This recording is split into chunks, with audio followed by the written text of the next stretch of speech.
Gamma Mirasi बेचारा शादी तो कर बैठा था, लेकिन था बड़ा जलील। जलील इस वजह से था कि उसकी बीवी ने उसकी नाक में दम कर रखा था, और सोने पे सुहागा ये कि उसकी सास भी उसको जलील करवाने में उसकी बीवी की बराबर की शरीक रहती थी। गामे पर आए रोज जिंदगी तंग होती जा रही थी। गामा ढोल बजाने का काम करता था। वो बीवी और सास को तो कुछ नहीं कह सकता था। अलबत्ता उसने अपना गुस्सा निकालने के लिए एक तरकीब सोची।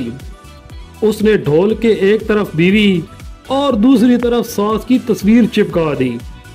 अब गामा जहां भी जाता, इन दोनों की तस्वीरों को ढोल के ऊपर लगाकर ढोल को खूब पीटता।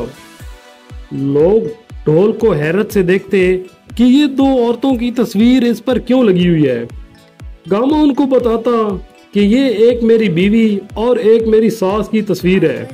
मैं घर में तो उनको कुछ नहीं कह सकता, इसलिए उनकी तस्वीरों पर छड़ी मार मार कर गुस्सा निकालता हूँ। जब ये बात लोग सुनते तो उनकी हंसी ना रुकती। गामा बेचारा ढोल बजा बजा कर अब थक चुका था। उसकी सेहत अब खराब रहने लगी थी। एक दिन उसकी तबीयत जरा ज्यादा खराब हुई तो उसने अपनी बीवी को बुलाया और कहा, भगवान, मेरी जिंदगी का अब कोई भरोसा नहीं है।